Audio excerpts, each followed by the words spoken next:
we'll talk about it after. Yeah. Hey guys, we are live. It's Troy, and I'm sitting in London with my D and my H as always. But Mr. James Tusk is in Ukraine, in Dnipro.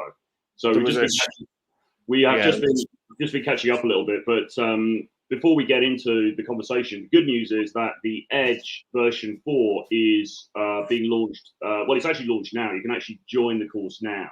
We've got a start date of mid-September, and we're going to be running the course for 8 weeks, and it's going to take you from Flannel to F-Boy in basically under 2 months. So it's kind of like everything. It literally is the best course on dating in the marketplace, right? It's going to teach you everything, because I mean, so much of this stuff, it's not just about game. It's not just about learning lines and learning what to say in the coffee shop or whatever. It's about how you are as a man, right? So it's about health optimization. It's about dominant masculinity. It's about, you know, having that go-getter attitude, going out there and just making things happen. We just cover all aspects really of the thing, don't we? So it's going to be super excited to start this new streamlined version of the course again very soon. Yeah, it's our 4th rendition. So we've learned the lessons. This one's short, sharp. It runs 4 weeks with the actual webinars with the experts who focus on the key elements. So we've got Dave Lee, one of the world's leading hormone experts for men, giving a couple of talks exclusive to the Edge. We've got Mr. Justin, the BDSM turned masculinity coach, giving a couple of talks. Myself and Troy talking very much about the darker side of dating, what actually turns women on, you know, that kind of shadow side stuff. The fact that seduction is a game of psychology. How do you push her buttons emotionally? How do you give her pleasure, pain, not in a physical sense, in an emotional sense? How do you seduce her psychology? Because once you own her mind, you own her body and her soul. As dark as that sounds, that's the reality, right? Look at what women respond to. So me and Troy are going to give a series of webinars about that stuff. We've got Bonaparte obviously coming in, talking about the sexual shame, another linchpin of what we teach. We've got Les giving some talks on the diet and fitness stuff. He's been getting guys shredded in the carnivore diet. And I believe we've got Joe, the new coach who focuses on, g'day, mate, the new body language expert who focuses on vibe, charisma, body language. So revamped course, reduced number of experts, just the key pillars. Runs for 4 weeks. And then guys come out midway through to Bogota, the city of sin, where myself and Troy have been going for a number of years. It really is sex, drugs, rock and roll. And it's a great place to meet very hot feminine women in the prime, have very no strings attached sex. We've got the full lineup of coaches. We've got Mr. Flirt with the World, David Garcia. Actually, he's giving a couple of talks on the Edge. So David Garcia, Mr. Flirt with the World, is going to be there running a flirting masterclass. Bonaparte's going to be there running a sex masterclass. We're demoing the highs, the lows, and the blows on a Colombian model, much to the astonishment of the hotel staff who are going to be waiting on us with cocaine and champagne. We've got a guy giving an elite photography shoot, and we've got Les in attendance, and myself and Troy as well, and Joe. So it's a full house of coaches. It's going to be awesome, and we're putting it on as part of the Edge. So 4 weeks into the Edge course, you come out there, you blast the approach in Bogota, and then you have the remaining 4 weeks of the Edge, where we hold you accountable. We continue with the webinars, but we actually put what you've learned and take that momentum, put it into actionable approaching tasks to turn you guys from flannels to F-boys. Yeah. And by the way, you can click on the link that's in the chat and go and get some more information. And if you want to secure your spot on the online course, you can secure your spot just on the online course via that link. But if you want to jump in on the Bogota bootcamp, then you need to email us and we'll get on a call with you. So that's troy@realtroyfronts.com or info@jamestusk.com. It's going to be awesome. We're running the just the Edge course standalone at $797. It's the world's best experts giving webinars and then actionable accountability from us. So it's awesome. If you really want to take Cold Approach seriously in 2024 in the world's most competitive dating market, this is the course. We've got it sorted out. We've learned from 4 iterations. This is the best. This is the shortest, the sweetest. 2 months. Smash it. It's going to be awesome. So $797 for the Edge course. There are limited space available. It's not going to be open to everyone. We want to make it a more condensed kind of carnival atmosphere where you've got the camaraderie of everyone from around the world and all WhatsApp group together. And then if you want to do the Edge plus Bogota, we're putting it on at the startlingly, for my pricing, low rate of £2,797 to get the Edge, the 8-week actionable course with all the world's top speakers, access to that for life. And then you have the 4-day training in Bogota, with myself, Troy, Joe, Les Thomas, David Garcia, and Bonaparte. It's going to be fucking epic. We're super excited about this. It's going to be cool. The Edge is always fun to do. And I enjoy it because we're allowed to talk on that sort of stuff because it's behind the scenes on some of the stuff, the dark stuff, right? Which isn't really YouTube friendly, but the reality is it's the stuff that works. Yeah, absolutely. So because we do all of the webinars, the live webinars via Zoom, so it's not stuff that we would necessarily publish on YouTube, and it's giving you the real deal. I mean, this is giving you our actual, the stuff that we actually use and we actually have incorporate ourselves into our own dating lives, right? So this is giving you the real deal, but it's behind the paywall, obviously, because we have to, we can't just put this stuff out for free on YouTube because partly James got taken down anyway, and then although his new channel is up and running. To the Edge. It was promoting the last Edge I got taken down for. It was a very debauched what happens in Bogota doesn't stay in Bogota. Clearly, it goes all over the internet video. And the powers that be decided, well, enough's enough, and it was an instant termination on the channel. But to be honest, it's been kind of nice in a way. It sounds like I'm trying to justify being cancelled. It's not. It's just been nice not doing anything and just being able to snort more cocaine in peace than having to record videos on. Well, yes, although the new channel is gaining some traction. It is. Thankfully, Les is, well, I'm still doing the filming. Les is doing no heavy lifting because he never has done, as we know from the Edge. He's an absolute freeloader.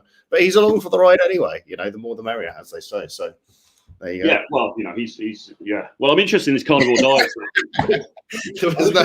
There's nothing to add, was there? It's like, okay. I'm interested in this carnivore diet stuff he's doing. He's a sound guy. So it's going to be good to see him over in Bogota, though, actually. He's a very good coach as well. So you've met him before in Mexico, right? Mexico City, quite a lot. Many times, several times. He's got me onto the carnivore diet, and I must say I've broken it a few times, but it's been really good in terms of just energy and focus. And Dave Lee, I kind of ran it past him. He goes, "Look, if you can stick to the carnivore diet, it's the world's best diet," in his opinion. What's the difference between carnivore and keto then? Or keto? So carnivore is only animal products. Keto, you could have. I think it's anything. I don't know. What is the difference? Ask ChatGPT, Mr. Sweeney's new boyfriend. You're allowed animal products on the carnivore, but I think they steer you clear of higher carb things. So, well, same on keto, isn't it? I mean, I've just been keeping it simple. I eat butter, meat, or fish. That's it. Yeah. Okay. Keto would be, say, nuts and seeds, right, which are high in fat but low in carbs. So you wouldn't be allowed those on carnivore because it's not an animal product. So anything animal product is allowed on carnivore. Nice. But they discourage things with more carbs like milk. It's been great for me because I literally just eat once a day. I don't, I've got ADHD-like tendencies, and people seem to talk about intermittent fasting as a way to maintain your focus and energy, which I do. Wake up, don't do anything, just train, black coffee. And then the evening, I just go for a fuck-off steak. And that's it. And I'm full. It's really interesting. But the more I eat, like we did in Russia, where we're going visiting every cake shop, that's not a euphemism, actual cake shop. The hungrier we get, right? So for me, it's very good because I have no impulse control. But isn't it hard to get through the day though? Because I agree with you about certainly eating things like sugar and carbs and stuff, which we've been guilty of, and actually even fairly recently, actually even in Warsaw, we were guilty of that. But I mean, isn't the bit like how do you bridge the gap between 7 a.m. to I don't know what time you eat, like 7 p.m. right? Does that not get a bit hard? I flip it. So sometimes if I'm just too busy to eat, I won't eat, and then I'll just have a big meal in the evening. I don't mind. I kind of keep myself busy, but you can eat. Often I'll have a lunch, maybe 12 or 1. I'll have fatty meat. So you deliberately have chicken thighs with the skin on, and that just eat that and no carbs. Remarkably, it keeps you completely full. I think it's the carbs that fuck you literally in the ass. By making I think it absolutely is. It's a cheap way to eat. It's not even expensive because you go to like local supermarket, they've got a fucking half chicken, right? Whole chicken. You just buy that and eat bits of it, and then that's it. Maybe go for a meal in the evenings if you want. But it's been a way to actually have way more time in the day than doing what say Joe does, the other coach, which works for him. He eats 6 or 7 meals a day, but for me that's just fucking overkill. You're just eating the whole time. So I can't get into that, man. I mean, the nearest I got to it, although I've let things lapse a little bit recently because of because my trainer Max went AWOL, but as you know, well, you've got the cheat code though, which we can only talk about in the Edge. One of the cheat codes, new cheat codes of 2024, which probably helps you. Yes, absolutely, indeed.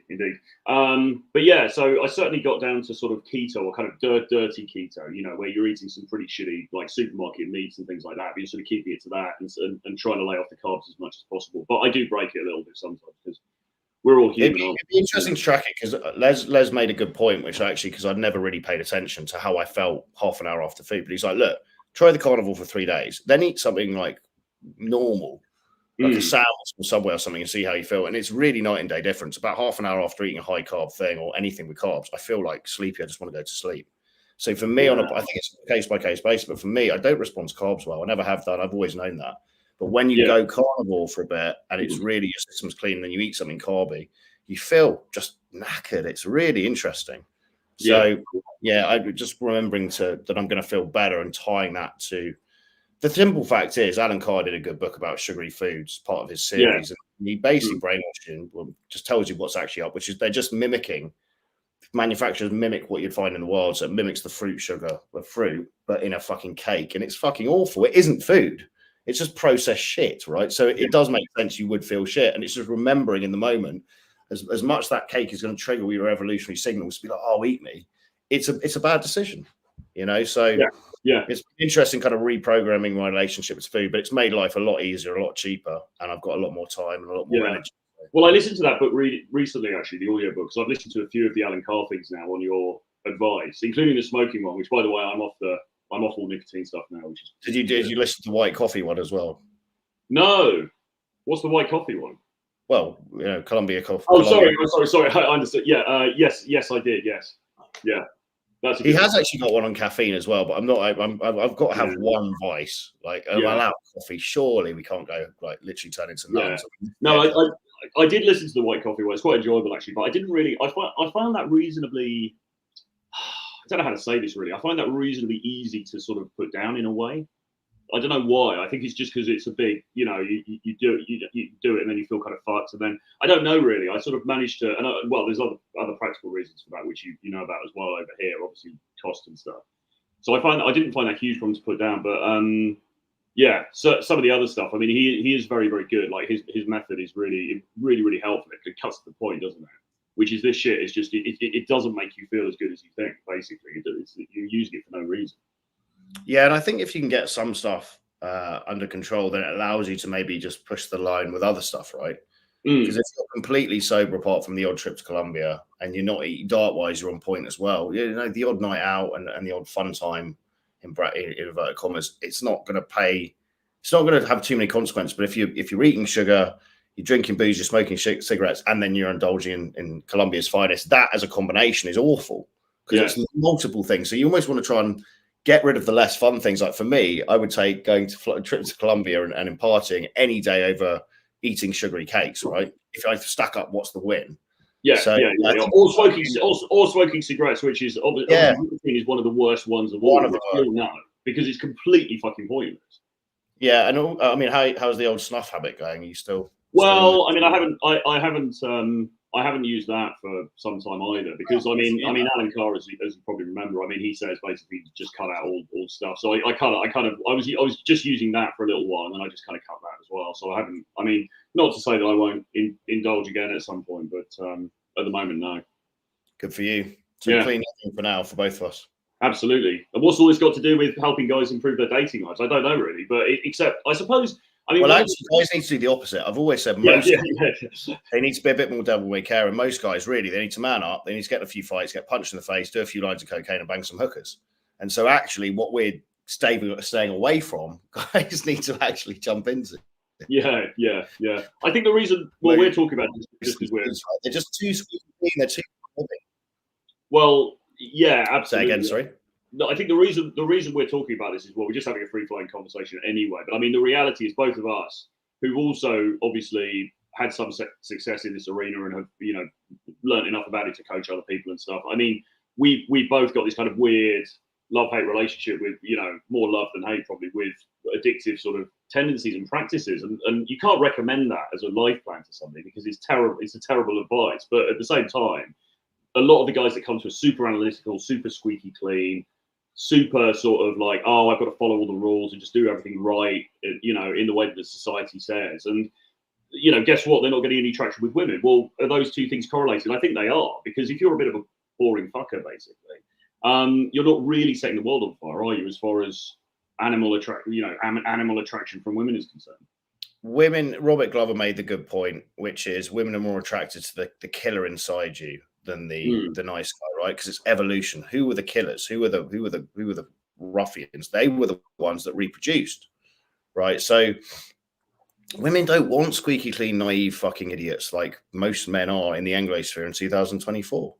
Yeah, they want guys with the propensity to unleash the beast if they want to, right? There's got to be a bit of fire in the belly. And I think most men, they haven't weaponized the three things that I recommend men to weaponize, which is verbals, actually four things: verbals, mind, body, and soul. So, weaponizing the body is getting lean, getting in shape from the gym, learning how to fight. Weaponizing the mind is having very quick wit, being able to hold frame, take people down in conversations, be able to flirt, banter, tease, control the frame, be psychologically dominant. Mind is having mastery over yourself. You're mastering over your emotions and your thoughts, right? Not being a slave to them, realizing you're the entity and the powerful force that sits behind them and away from them. And soul would be on a deeper level, understanding what you truly want from life and getting it, right? The only acid test of did you succeed in life is, did you figure out what you wanted in life, and then did you attain it? And most people don't know what they want in life, and they definitely don't attain it.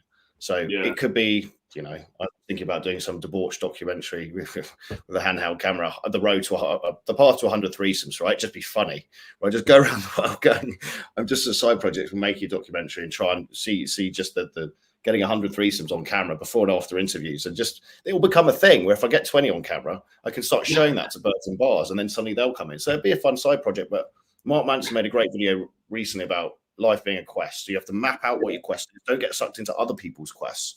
Figure out what truly makes you happy. What do you really strive for? Tony Robbins said it best. Phony Robbins. What we generally desire most is the dance.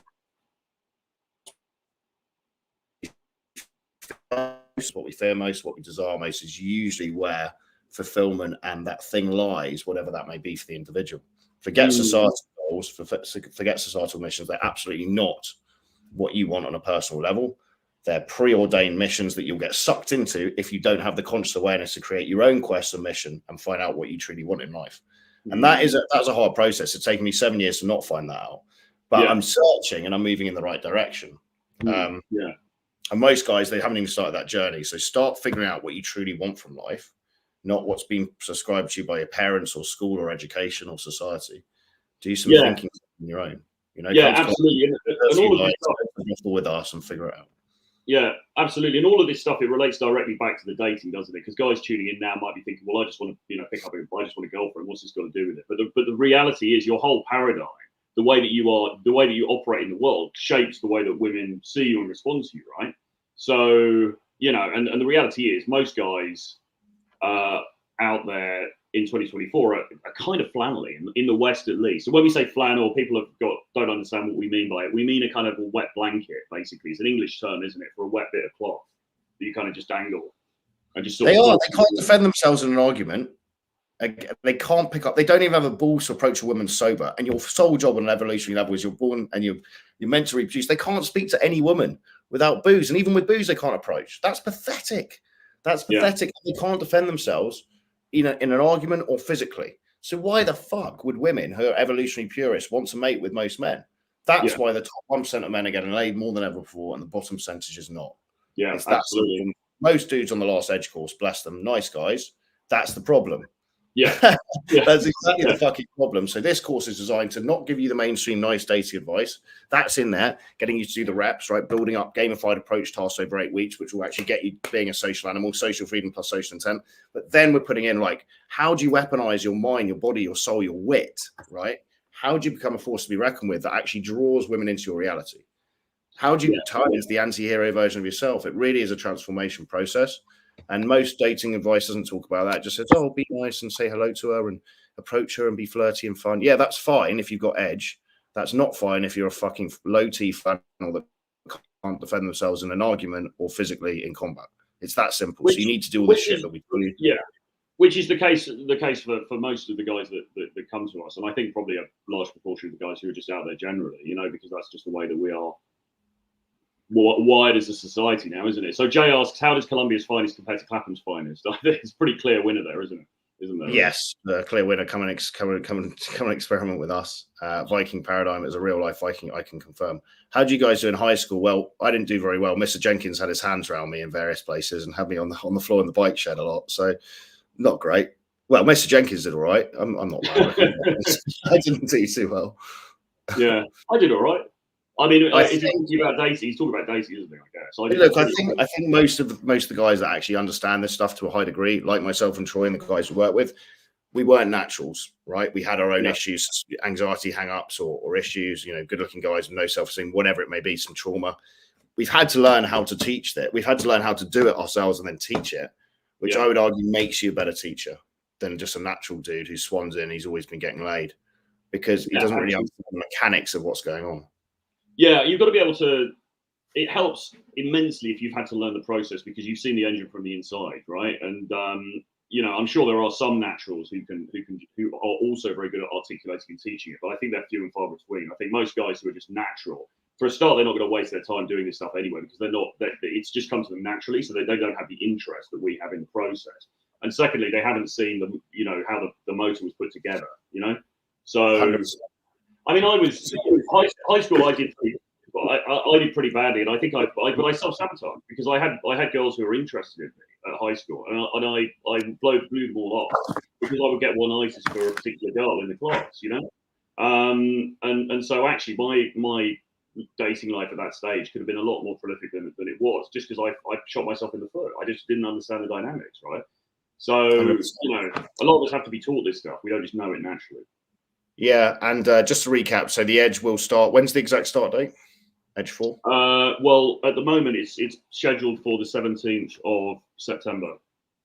Right, so guys, get in touch. We're going to take, I think, a cohort of 15. We're going to keep it low, keep it intimate. Bogota dates are the 16th to 20th of October. It's going to be awesome. Some really cool tag-on events, as we mentioned before. Bonaparte running a live sex event with a Colombian model, demonstrating how to make a squirt, all this stuff. David Garcia giving flirting masterclass, and we've got a photographer there taking Sartain-style shots for your Instagrams. And then myself and Troy and Les and the team running an amazing boot camp, night game, day game. It's going to be awesome. So you get all of that, plus the Edge for £2,797. We've reduced it by £1,000 on the normal boot camp rate because we want to put this information out to dudes. How do you push back when the girl is offering our number way too fast? Yeah, so that's a good question from Ding, because what women will do is they'll sometimes, when you approach a girl, they'll be like, oh, take my number. And what they're really doing is they're stealing the frame and getting rid of you. It's quite a clever tactic.